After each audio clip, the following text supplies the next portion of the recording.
কৃষক কৃষি তার উন্নয়ন সব নিয়ে আমাদের এই আয়োজন।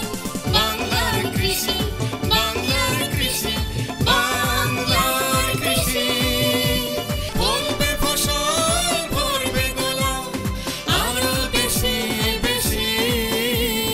বাংলার কৃষি, বাংলার কৃষি, বাংলার কৃষি, বাংলার কৃষি, বাংলার কৃষি। সুপ্রিয় দর্শক, বাংলা কৃষি অনুষ্ঠান থেকে আপনাদের সবাইকে শুভেচ্ছা। কৃষি তথ্য, প্রযুক্তি, পরামর্শ এসব নিয়ে আমাদের প্রতিদিনের কৃষি বিষয়ক অনুষ্ঠান বাংলার কৃষি। কৃষক ভাইরা আমাদের আজকের বাংলার কৃষি অনুষ্ঠানে দেখবেন এ সময় আপনার মাঠ ফসলের করণীয় সম্পর্কে একটি মাঠ প্রতিবেদন, সেই সঙ্গে কৃষি বিষয়ক কিছু গুরুত্বপূর্ণ তথ্য এবং পরামর্শ, আর শেষাংশে থাকছে প্রাণী সম্পদ বিষয়ক প্রতিবেদন। শুরুতেই মাঠ প্রতিবেদন।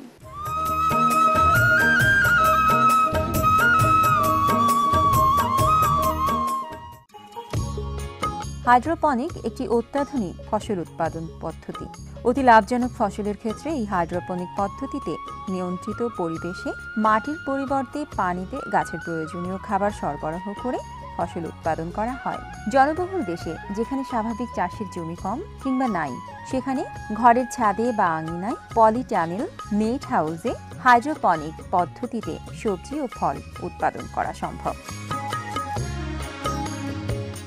উন্নত বিশ্বে যেমন ইউরোপ, আমেরিকা, জাপান, তাইওয়ান, চীন, থাইল্যান্ড, সিঙ্গাপুর, মালয়েশিয়া এবং মধ্যপ্রাচ্যের দেশসমূহে বাণিজ্যিকভাবে হাইড্রোপনিক পদ্ধতিতে সবজি ও ফল উৎপাদন করা হচ্ছে।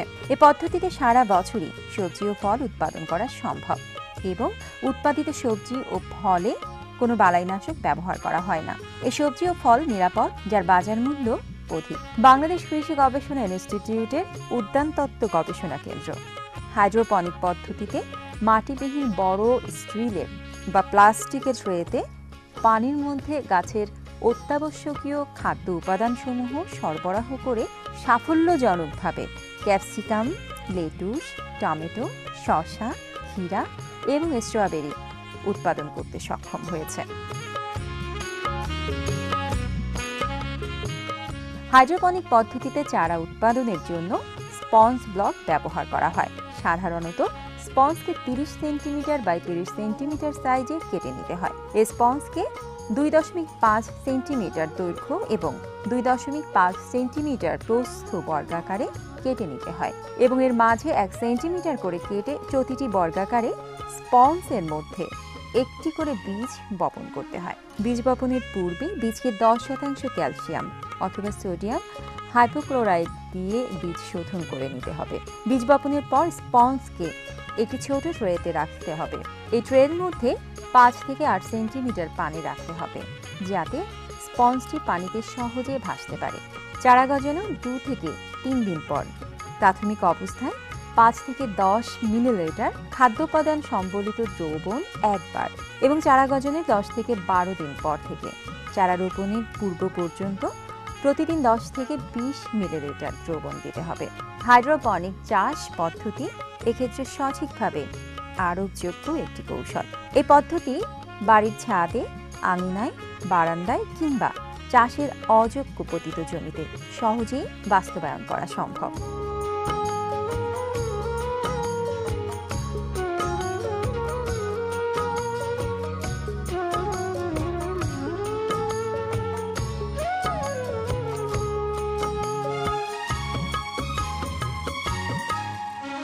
বাংলাদেশ কৃষি গবেষণা ইনস্টিটিউটের উদ্যান তত্ত্ব গবেষণা কেন্দ্রের সবজি বিভাগ হাইড্রোপনিক চাষাবাদ নামে এক প্রযুক্তি উদ্ভাবন করেছে।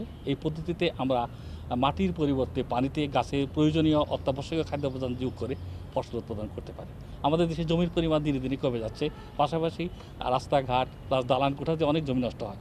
এই ক্ষেত্রে দেখা যাচ্ছে শহরে অনেকেই বাসাবাড়ির ছাদে চাষাবাদ করেন এবং অনেকেই কিছু জায়গায় স্পেস ওপেন রাখেন।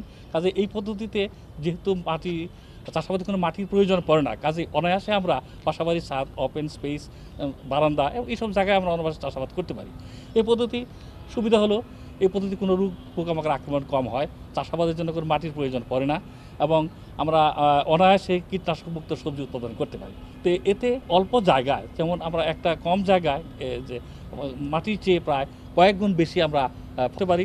যেমন আমাদের দক্ষিণাঞ্চলে যেসব জায়গায় নারিকেলের আঁশজাত যেগুলো পরিত্যক্ত অবস্থায় পড়ে থাকে, সেগুলো নিয়ে এসে আমরা অনায়াসে এই কোকোডাস্টের মাঝে আমাদের এই খাদ্য উৎপাদন সলিউশন দিয়ে, বিশেষ করে রুট ক্রপ জাতীয় যেমন আলু, মূলা, এই ক্রপগুলো আমরা অনায়াসে ছাদের উপর চাষাবাদ করতে পারি। বাংলাদেশ কৃষি উন্নত গবেষণা কেন্দ্র এ পর্যন্ত 16টা crop, tomato, capsicum, lettuce, strawberry, ফুলকপি, বাঁধাকপি, শসা, ক্ষীরা এবং মশলা জাতীয় ফসলের মধ্যে আমরা মরিচ, অনায়াসেই আমাদের সবজির চাহিদা কিছুটা হলেও কম জায়গায় বেশি গাছ লাগাচ্ছি আমরা, কাজে ফলন অনেক বেশি হয়ে সেটা উৎপাদন খরচের সাথে সম্মত আসে।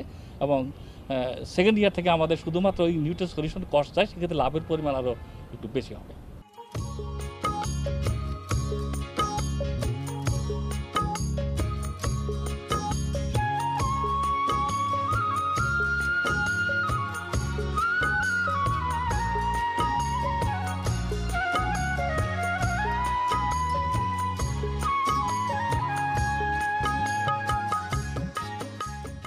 বাংলার কৃষি, বাংলার কৃষি, বাংলার কৃষি। কৃষক ভাইরা দেখছেন বাংলাদেশ টেলিভিশনের প্রতিদিনের কৃষি বিষয়ক অনুষ্ঠান বাংলার কৃষি। এ সময় আপনার মাঠ ফসলের করণীয় সম্পর্কে আপনাদের জানাতেই আমাদের এই বাংলার কৃষি। সঙ্গেই থাকুন এবারে প্রাণী সম্পদ বিষয়ক প্রতিবেদন।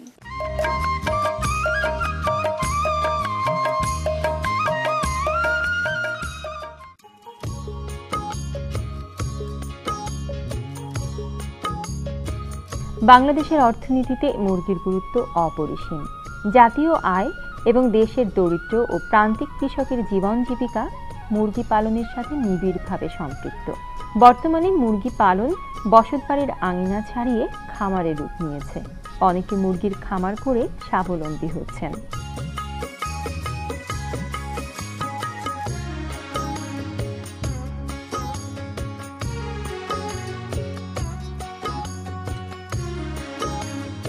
ঢাকা জেলাধীন দোহার উপজেলার বানাঘাটা এলাকার রিফাত শরীফ এমনই একজন সফল মুরগির খামারি। সে একজন শিক্ষিত যুবক। প্রথমে চাকুরির চেষ্টা করে সফল হননি, পরে বিদেশে যেতে চেষ্টা করেও ব্যর্থ হন।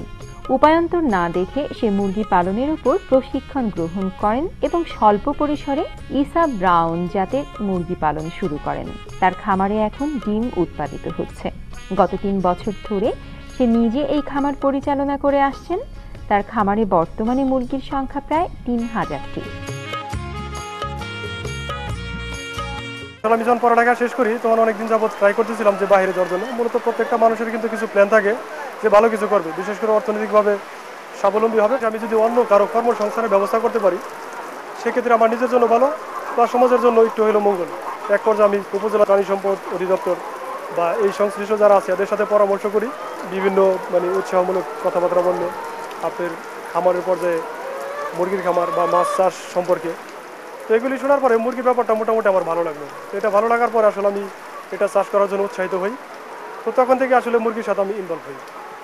তো এই ইনভলভ হওয়ার পরে আমি প্রথমত শুরু করি লেয়ার মুরগি দেই। আমাদের দেশে যে সমস্ত লোকগুলি শিক্ষিত বেকার বা অর্ধশিক্ষিত বেকারগুলো, এরা যদি সবাই চাকরির পেছনে না ছুটে, সবাই যদি নিজের উদ্যোগে বা সহোদ্যোগী হয়ে যদি সমস্ত কাজের সাথে সবাই জড়িত হয়, তো এর পাশাপাশি অনেক কঠিন কিছু না, কিন্তু একটু ট্রেনিং নিয়ে বা একটু প্রশিক্ষণ নিয়ে যদি আমরা এই কাজটা শুরু করি, তো আমি মনে করি সবাই এখান থেকে লাভবান হতে পারে। এর পরবর্তীতে আস্তে আস্তে আমার এখন মুরগির সংখ্যা আছে 3000। আমার এখানে লোক আছে সেভাবে 2 জন। টোটাল ফার্মের যে খরচ করে নিট যে প্রফিটটা 3000 মুরগিতে তাতে 1 লাখ টাকার মতো ইনকাম থাকে। এখান থেকে সে প্রতিদিন 2250টির মতো ডিম পেয়ে থাকেন।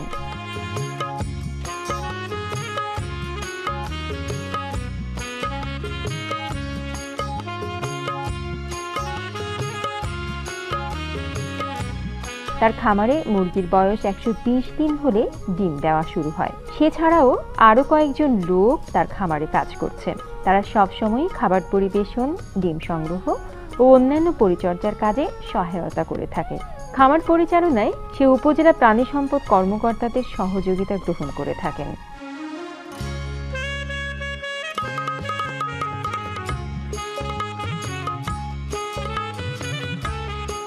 এখান থেকে মুরগি পালন শিখে অনেকেই মুরগি পালনের চিন্তা করছেন। রিফাত শরীফের মতো সারা দেশে পরিচালিত ছোট ছোট মুরগির খামার দেশের অর্থনৈতিক উন্নয়ন এবং কর্মসংস্থান সৃষ্টিতে অনবদ্য ভূমিকা রেখে চলেছে। আমাদের প্রত্যাশা, এই ধরনের ক্ষুদ্র ক্ষুদ্র উদ্যোগে পূরণ হবে দেশের আমিষের চাহিদা, সমৃদ্ধ হবে দেশ।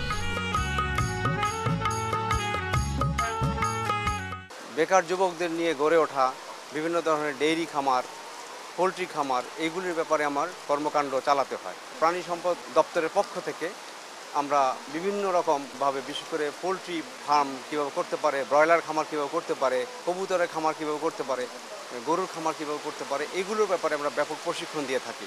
তো রিফাত শরীফ আশেপাশে যারা এই জাতীয় উদ্যোগ নিয়ে কিছু খামার করেছেন, সেই ব্যাপারটা তার নজরে আসে। তখন উনি আমাদের হাসপাতালে আমাদের সাথে যোগাযোগ করে। ওনাকে আমি একটা ফ্লো চার্টের মাধ্যমে বললাম যে আপনি অন্তত একটানা 10 থেকে 15 দিন আমার সাথে আসবেন, এসে মুরগির জাত, কোন মুরগি ভালো ডিম পারে, তারপরে মুরগির রোগ ব্যাধি, কী রোগ ব্যাধি হয়, সেটার প্রতিকারের কী ব্যবস্থা, কীভাবে ভ্যাকসিনেশন করতে হবে, ফিড ফর্মুলেশন কীভাবে করতে হবে, তারপর খাঁচাটা কীভাবে বানাইতে হবে, হাউজিংটা কীরকম হবে, পোলট্রি হাউজিং, এইগুলির ব্যাপারে আমি সার্বিক ধারণা তাকে প্রদান করি।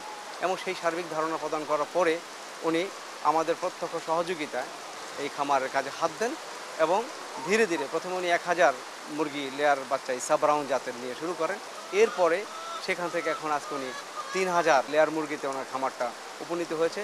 আমি মনে করি এইভাবে যদি দোহার উপজেলার প্রতিটি বেকার যুবক তাদের নিজেদেরকে আত্মকর্মসংস্থানের উদ্দেশ্যে নিজেদেরকে নিবেদিত করে, তাহলে এই পোলট্রি সেক্টর অর্থাৎ প্রাণী সম্পদ ডিপার্টমেন্টের এই যে একটা শাখা পোলট্রি, এই পোলট্রি লালন পালন করে বেকার সমস্যা দূর হবে, এই আমার দৃঢ় বিশ্বাস। বাংলার কৃষি, বাংলার কৃষি, বাংলার কৃষি। দেখছিলেন প্রাণী সম্পদ বিষয়ক প্রতিবেদন। এরই সঙ্গে শেষ করছি আমাদের আজকের বাংলার কৃষি। বাংলার কৃষি আগামীকাল একই সময় প্রচারিত হবে।